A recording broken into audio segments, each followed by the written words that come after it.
Bespoke cheap platforms and dry stone walling, how I did it. Lamp huts, fencing, studio integration behind me, bus wiring, why black isn't always to the back, my new Peco Unifrog crossing nightmares now solved, and both lines now named behind me, up and running, all in today's show.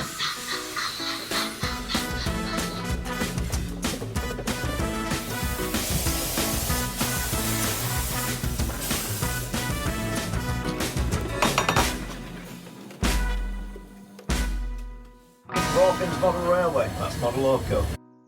A brief catch-up when I started building a TT120 model railway layout in video ML5. Then we went on Beyond the Oval video ML11 and started to get the baseboards in and the computer shelf. And then we went into Beyond the Oval Part 2. The Mac Cave became Shiredale.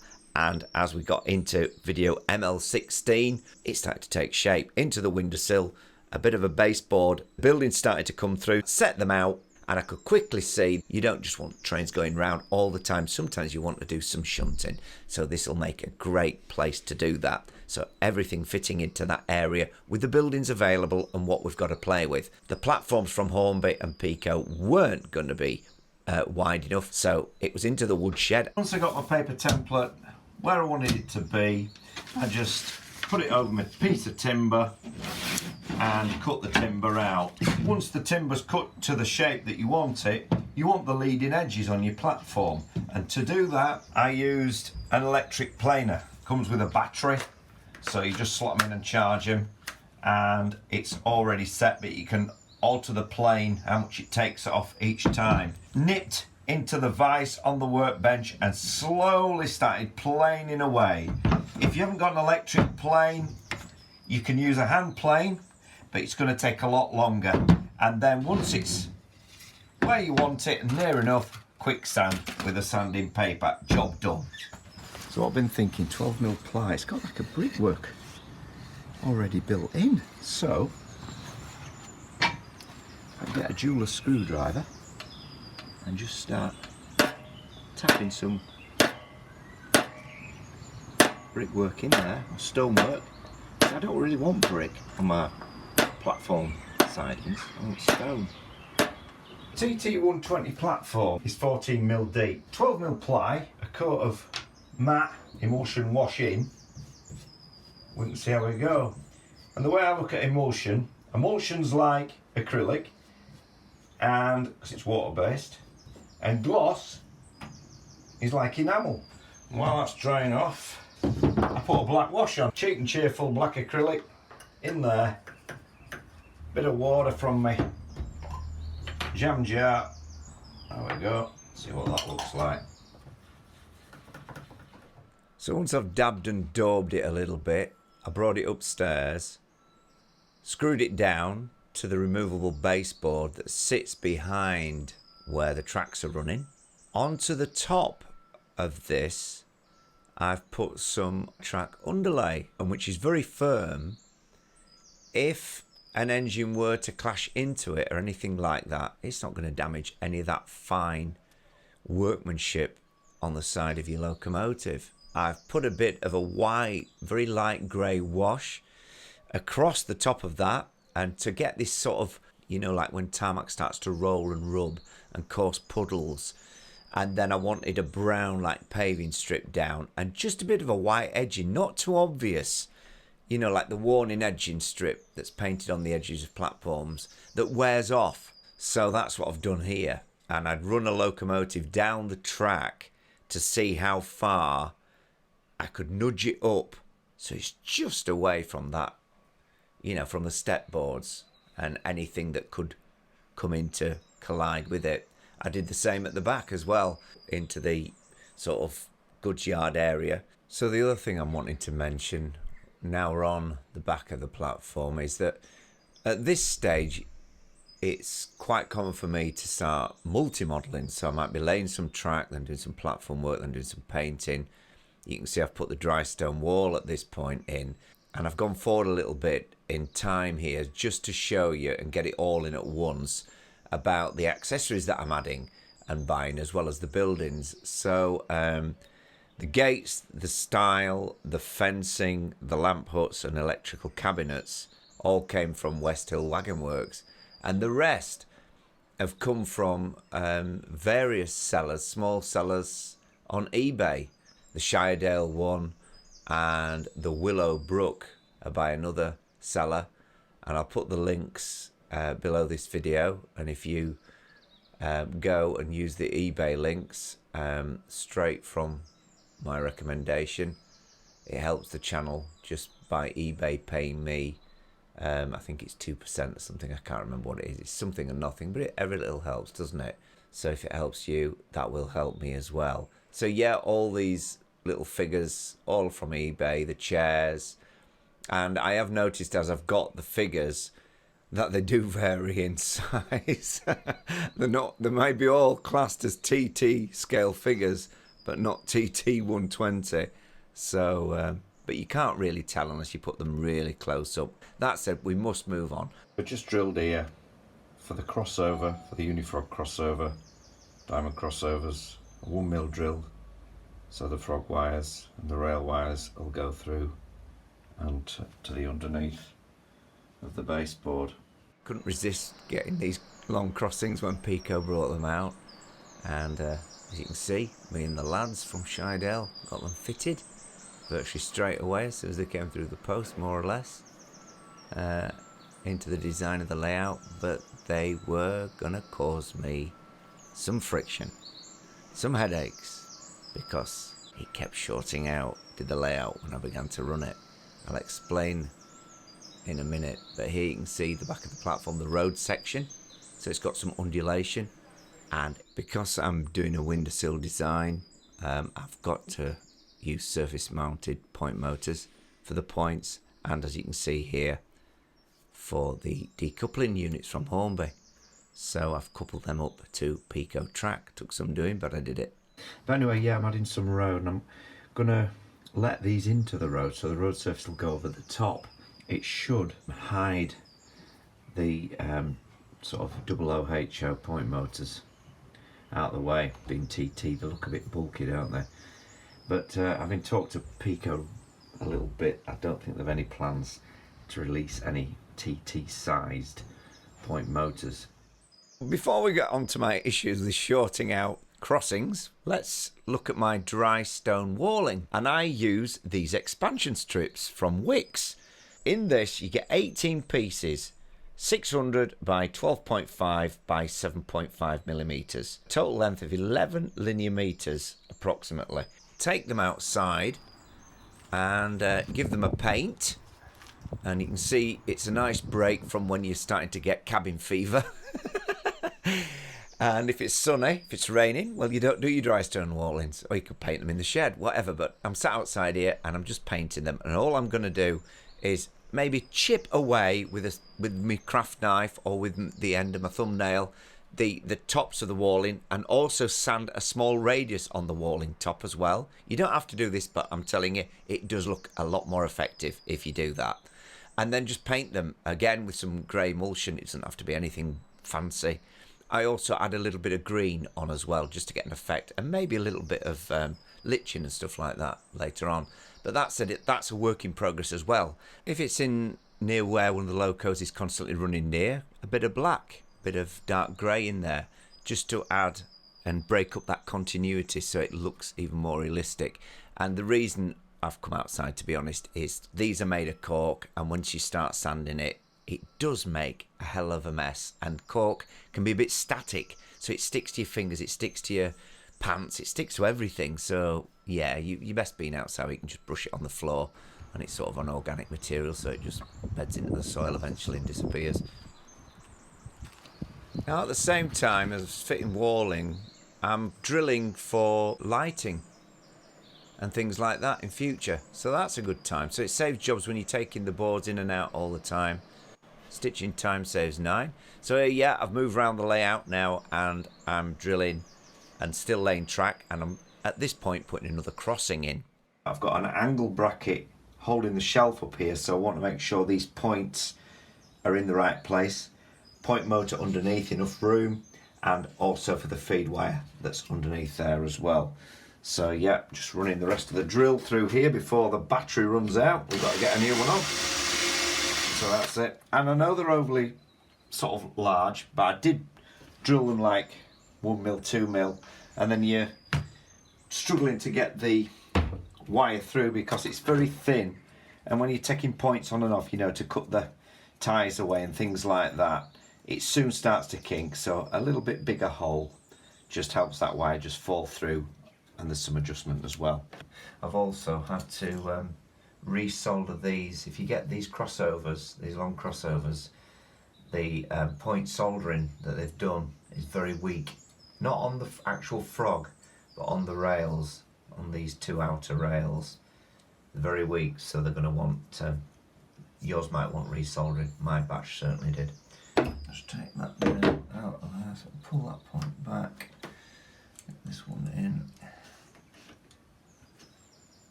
And cut the ties back, Andrew, cut the ties back. Bringing it down now.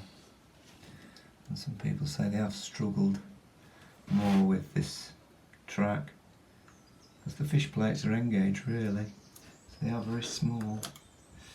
So yeah, I'm just going to line this one up now, hopefully get this one in, hopefully the camera angle can see you, so we'll have a see me, but we have to talk and do this at the same time, but that's looking pretty good to me. That's it, good to go. So, there's this. Now we get the other point in. Get this nail back in here. And we're good to go. So, just for now. Need a little bit of a gap for the clickety-clack. And the linear expansion. Right, let's get the other point in.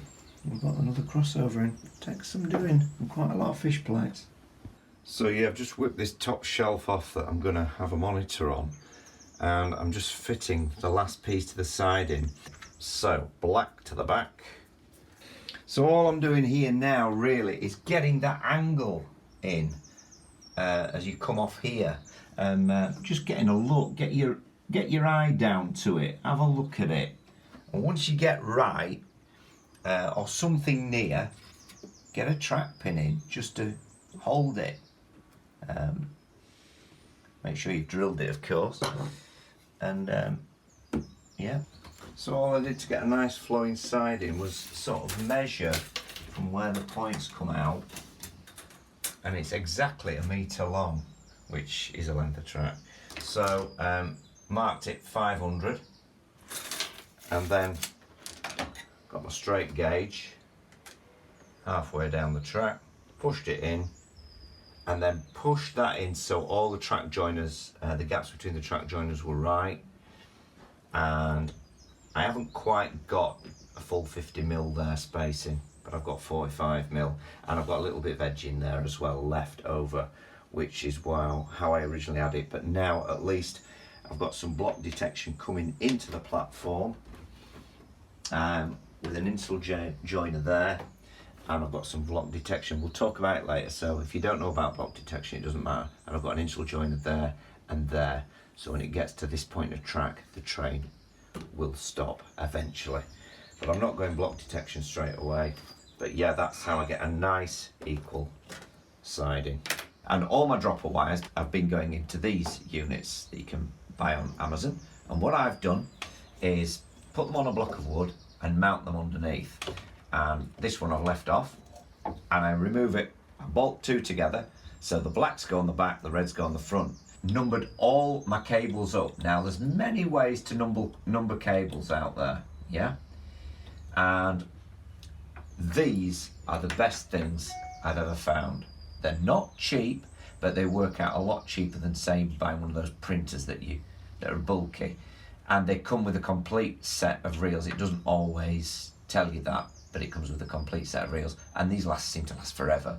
So I've done 2 layouts using these, and I've still got on the first lot of numbers. Of course, these numbers go down quicker sometimes than these, the 8s and 9s. So I've been using the 8s and 9s instead of 1 and 2s for these dropper wires here, and I've labelled all the wires up so I can count them through.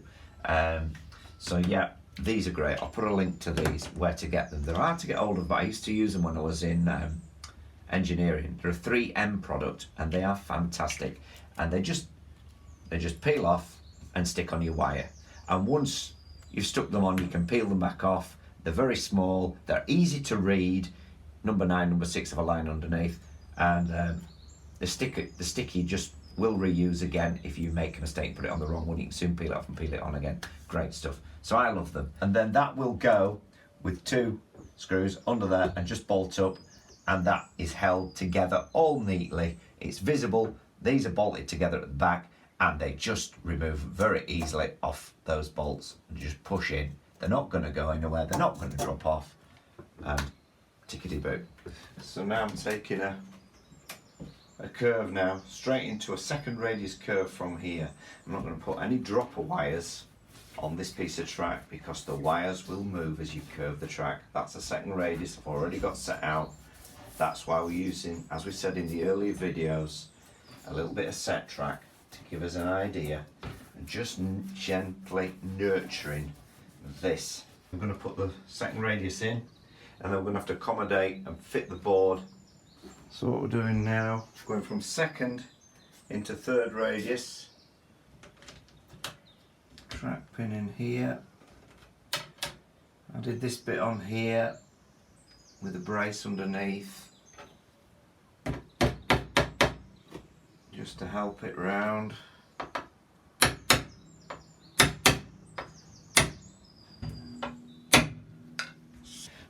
I wish I'd never radiused that edge off, but it's probably saved me from catching my back on the final furlong.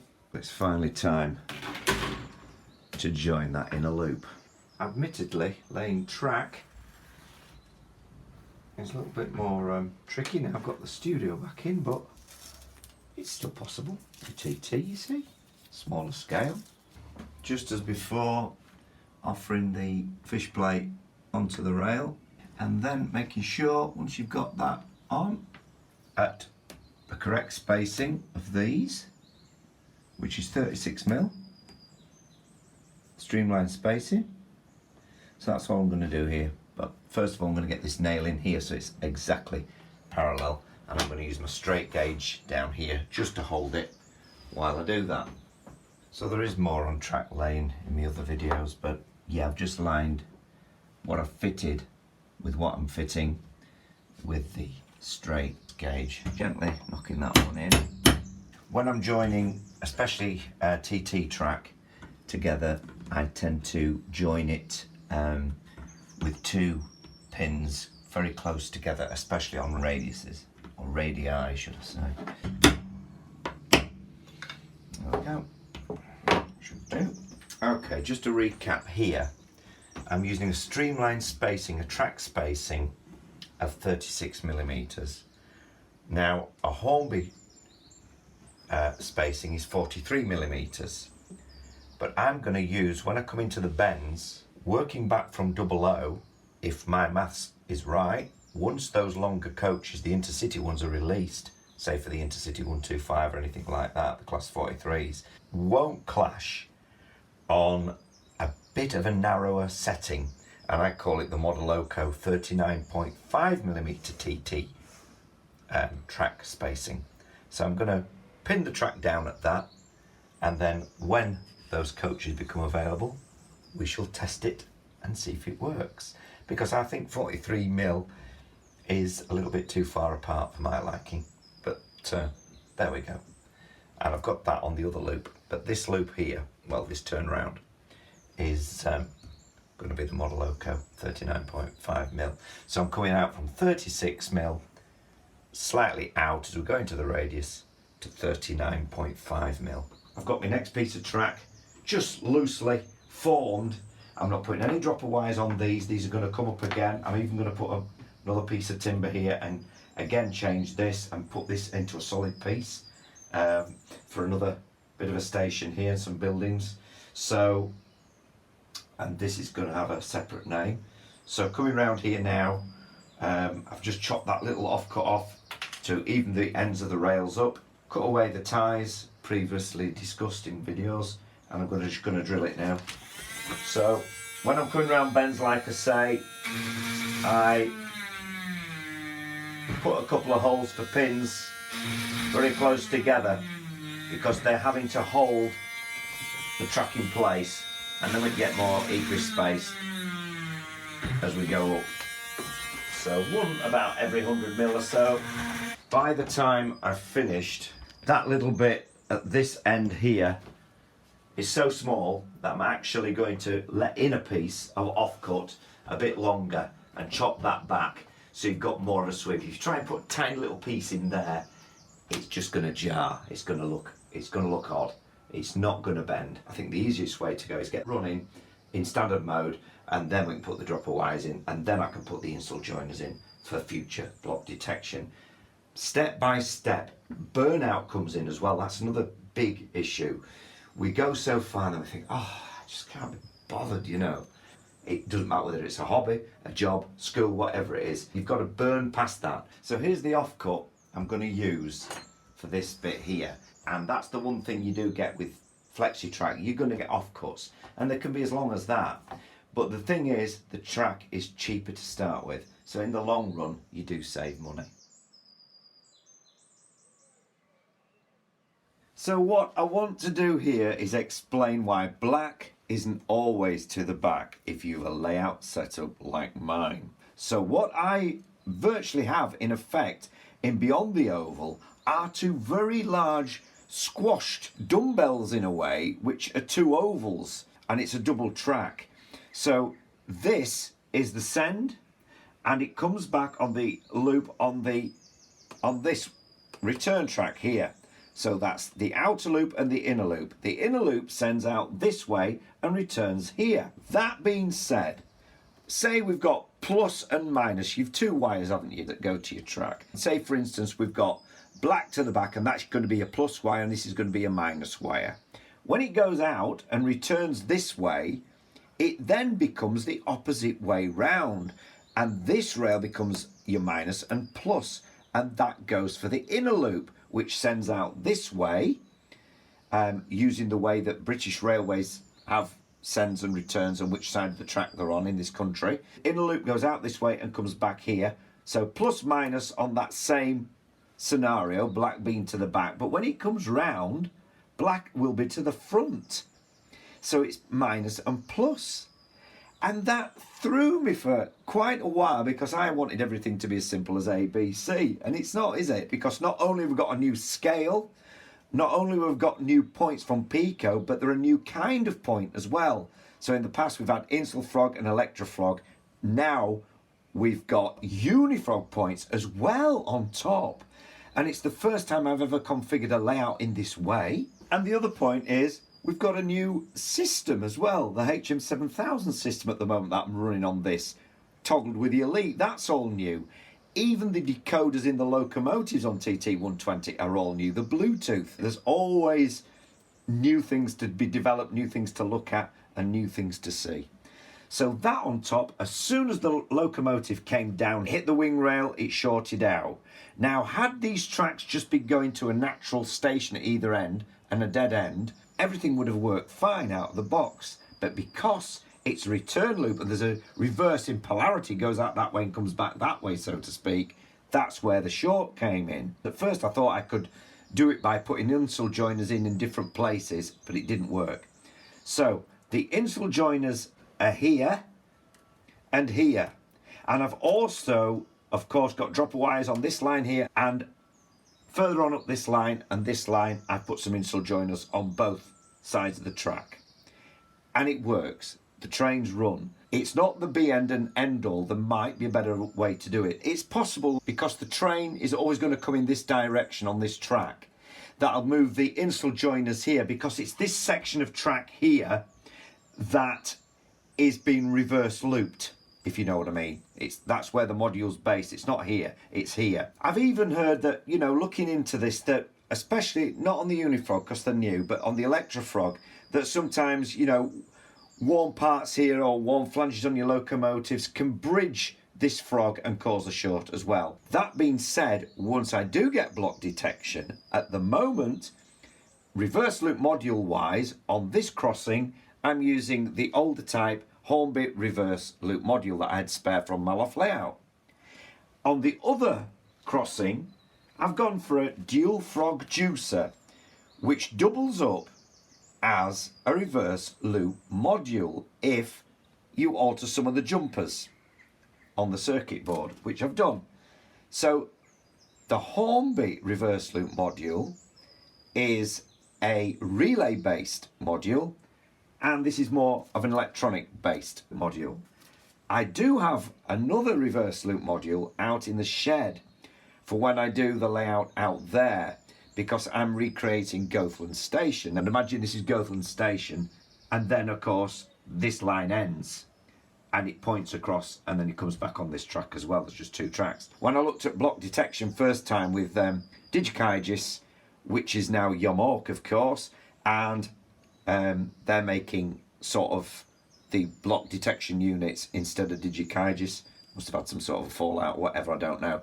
And Digitrax Control, I was advised that I could not use a Hornby reverse loop module for whatever reason, and the only one that would really work was the type I've got outside. That being said, at the moment it's working. Let's see what happens when block detection's put in. But that is why I was getting shorting out issues. It held me up for quite a few days. Suddenly the fog clears and you go, oh, of course. It's quite simple, it's quite straightforward really. It's just very hard to see when you really can't see current flowing, can you? And you can use your multimeter or whatever, but still I was having problems and working out which did which and what the dropper wires did, and if I could cut some off or cut some of the jumpers under here. No, I didn't have to touch any of that. It's cured for now. Let's see how we progress. And thanks to my Flying Scotsman pen that I got from the Keighley and Worth Valley Railway shop. We're going to let the mallard leave the station, and I'm going to bring the Flying Scotsman in as well over the crossing, so you can just see that the layout now doesn't short out, hopefully not. And it shorted out exactly when it hit the crossing there. Now we're seeing no trouble at all.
Hands-free. I could quite easily have 4 locomotives running on this system and everything be alright if I just get out of the way a bit. So yeah, you can just see a little bit here, and into this corner I'm going to expand that more that way for another siding. You might just be able to see the points over there. Please leave your comments and please subscribe and give us a thumbs up, and your thoughts will always be embraced.